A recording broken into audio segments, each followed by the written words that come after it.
زندہ ہے، شہید زندہ ہے، حسین زندہ ہے، شہید صلوات اللہم صلی علی محمد وعلی آل محمد۔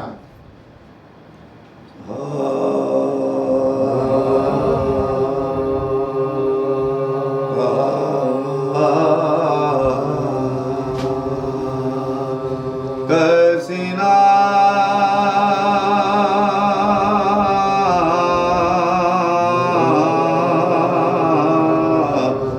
جو سینے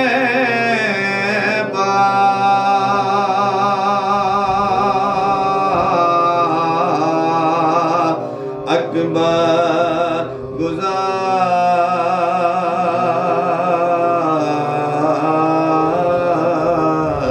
گئے،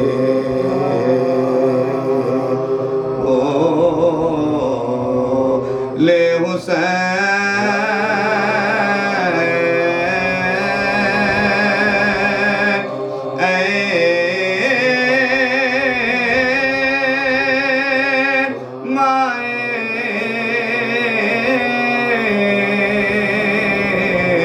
انوار کی دار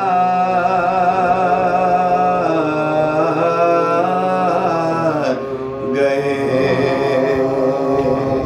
پیری میں گھر حسین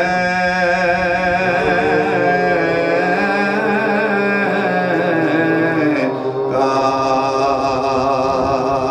برماد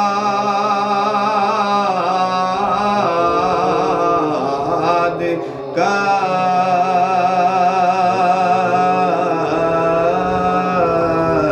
گئے، غم سے یہ حال ہے کہ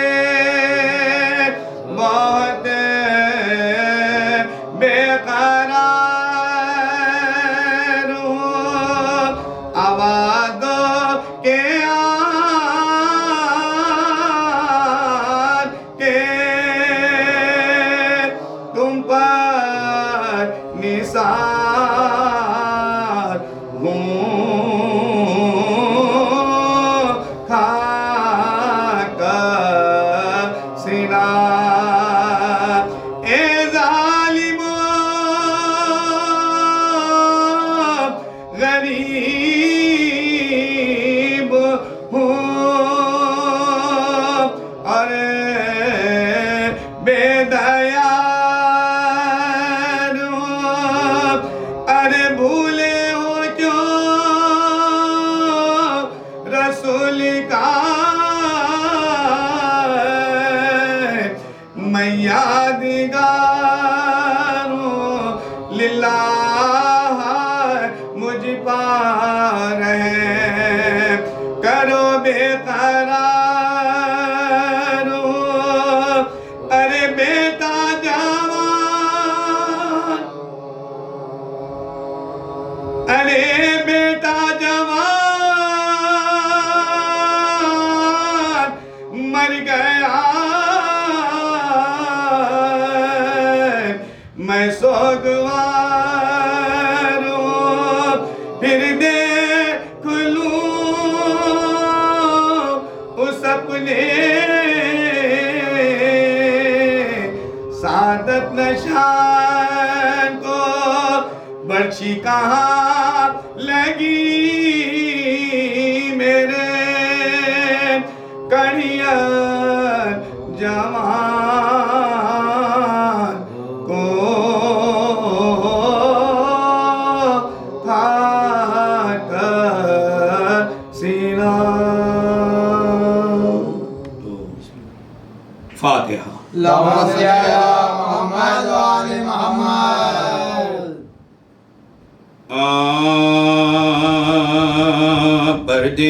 پردیس میں زینکھوں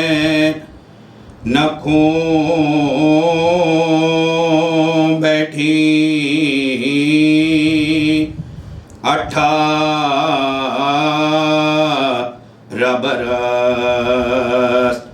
کے بالے کو روتے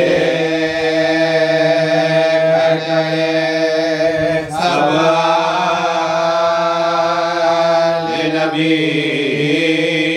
روتے کھڑے سوال نبی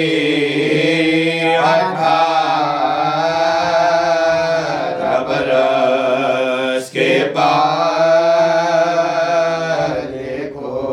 ارمانہ نکلا بانوں کا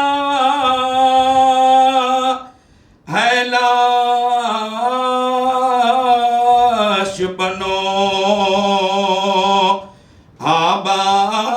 آبانوں کا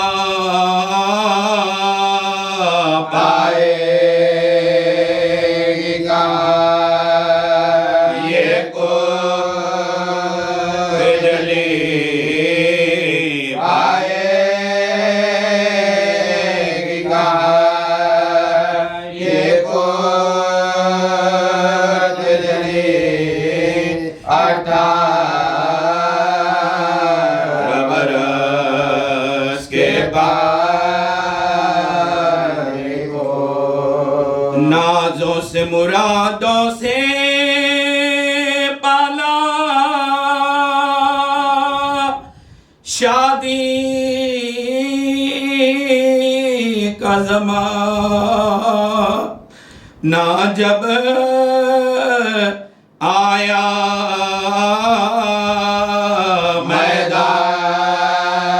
میدان کو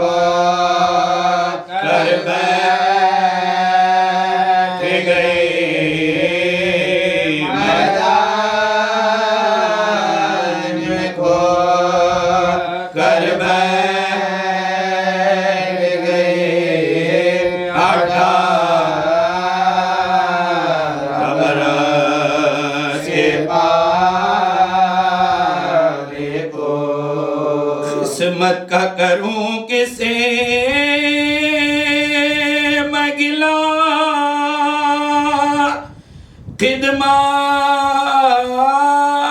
خدمات کا عوض کچھ بھی نہ ملا صحرا نہ بار سکے صحرا نہ بار سکے 18 برس کے بالے کو پردیس میں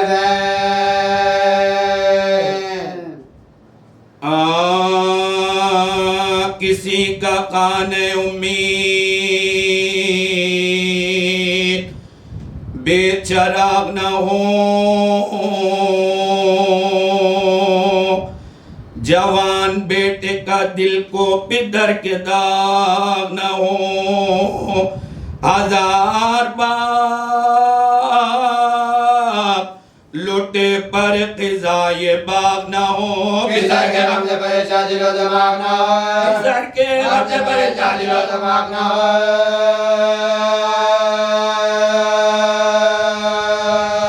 فلک بلا کا شکر بلا پٹوٹا ہے مسافری میں برابر کا رات چھوٹا ہے مسافری میں برابر کا رات چھوٹا ہے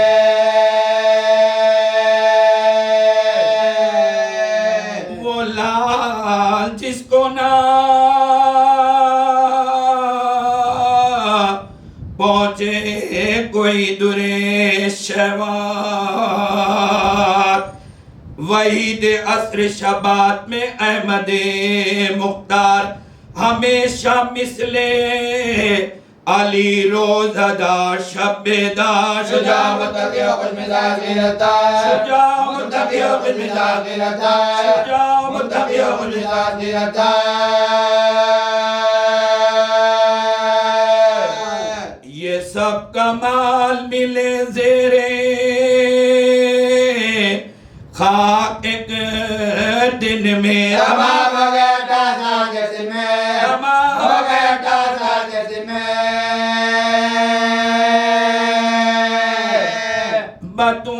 بطول کہتی تھی فریاد یا علی فریاد میری بہو بھی برباد یا علی فریاد بجائے رحم ہے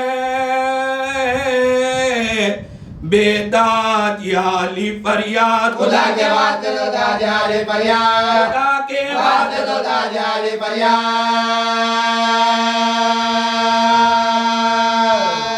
دوہائی یوسف آلے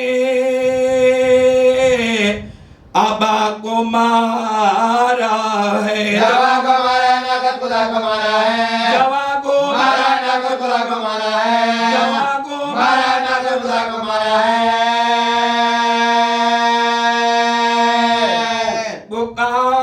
پکارتے ہیں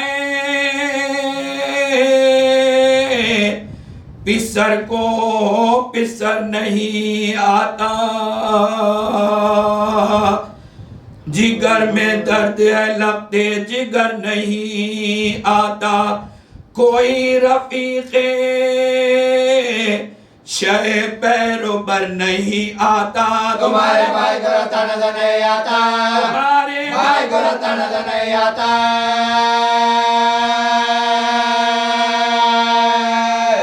پسر کے غم میں قزادہ میرا ہلاک ہوا بتا بتا کر ادھر بس کا خاک ہوا بتا کر ادھر بس کا خاک ہوا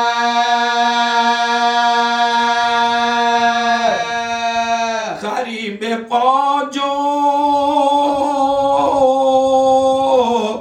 سلطان بیروبر آئے پکارے ہنس کے عدو غیر کدھر آئے یہ کون مر گیا جو آپ ننگے سر آئے یاد دو بتا میں وہ جگر آئے یاد دو بتا میں وہ جگر آئے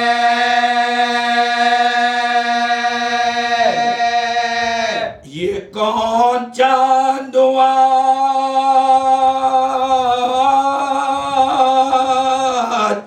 دور آنکھوں سے جن جگہ نور آنکھوں سے جن جگہ نور آنکھوں سے جن جگہ نور آنکھوں سے کہا حسین نے رو کر تمہیں نہیں معلوم ہمارے گھر میں ہے محشر تمہیں نہیں معلوم میری شبی اپامت تمہیں نہیں معلوم شبی اپامت تمہیں نہیں معلوم حسین سے اکبر تمہیں نہیں معلوم حسین سے اکبر تمہیں نہیں معلوم حسین سے اکبر تمہیں نہیں معلوم رلانے کو یہ امام امم سے پوچھتے ہو چوری برا کے گلے جب ہم سے پوچھا برا کے گلے جب ہم سے پوچھا اے آنکھیں والوں میرا نور عین کی جا ہے جوانوں بولو میرے دل کا چین کی جا ہے جوان فاتح بدرونین کی جا ہے ضعیف آنے کے جج میں حسین کی جا ہے ضعیف آنے کے جج میں حسین کی جا ہے ضعیف آنے کے جج میں حسین کی جا ہے کہو رسول کی تصویر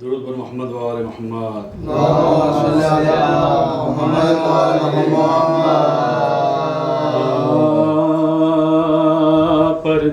پردیس میں زینب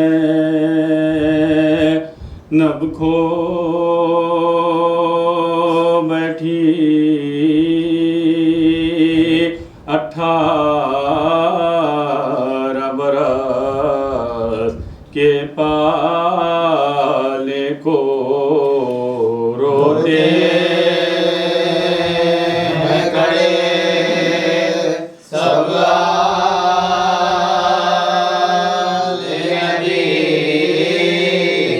روتے ہیں کھڑے سب نبی 18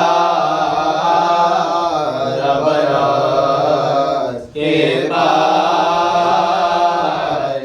کو فرمان نہ نکلا بانوں کا ہے لاش پنوہ بانوں کا پائے گی کہاں یہ کوک جلی پائے گی کہاں یہ کوک جلی 18 برس کے پالے کو دل تھام کے اکبر کی مادر سرور سے کہتی ہے رو کر کھوا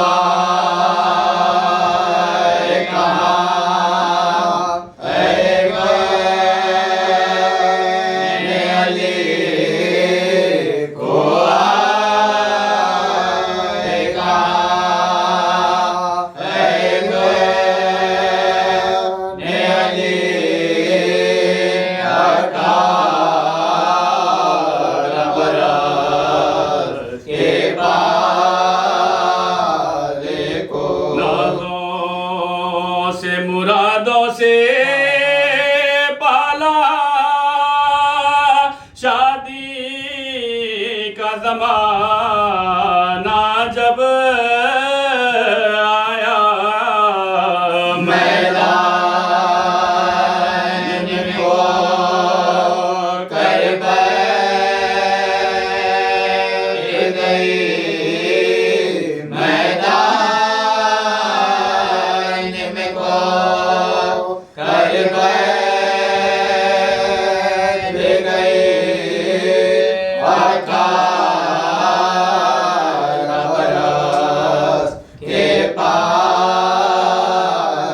کو قسمت کا کروں میں کس گلا خدمت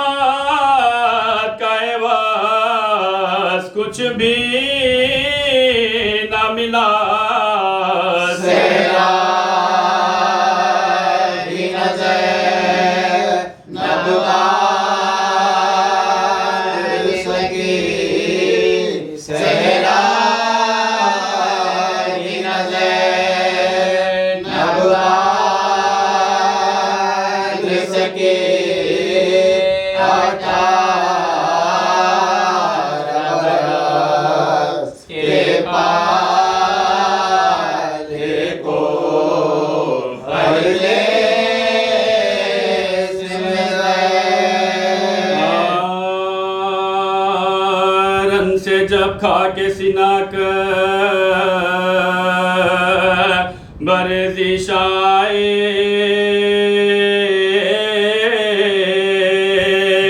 ماں کی خدمت میں کوئی آن کے مہمان گھر میں لاشیں کو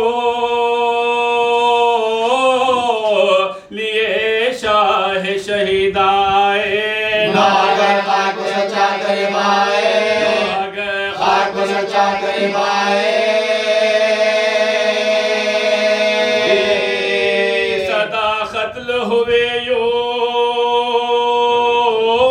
یوسف ثانی بانو مل گئے خاک میں اکبری جوانی بانو مل گئے خاک میں اکبری جوانی بانو دیکھ لیں آخری دیدار پسر مرتا ہے سامنے آنکھوں کے یہ نور نظر مرتا ہے اب کوئی دم میرا رشک قمر مرتا ہے منہ سے باہر زبان تشنہ جگر مرتا ہے منہ سے باہر باہر زبان تشنہ جگر مرتا ہے دم ہے سینے میں رکا زخموں سے خون جاری ہے شہبانوں کے کرنے کی تیاری ہے شہربان موجہ کرنے کی تیاری ہے پہنچی خیمے میں جو حضرت کی پردرد صدا مسترب ہو گئے ناموس رسول دوسرا کہا چلا کے سکینہ نے کہ ہے بھیا فضا دوڑی فضا دوڑی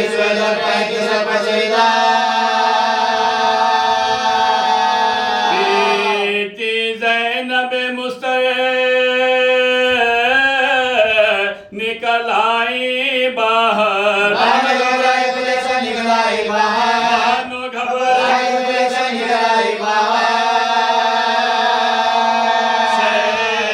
کے کاندھے پر جو دیکھا علی اکبر کو نڈھال ہاتھ پھیلا کے چلائی کہ ہے میرے لال کیا غضب ہو گیا اے باد شہن خسار میرے بچے کو اٹھا بسا میرے بچے کو اٹھا بسا میرے بچے کو اٹھا بسا ٹکڑے تیغوں سے بدن ہو گیا سارا ہے جسے میرے شیخ کو مارا ہے کون تھا جسے میرے شیخ کو مارا ہے کہ مادر کی صدا کھول دیے دیدناب ہاتھ اٹھا کر کہا رونا میرے سر کی خساب پاس آ کر ہمیں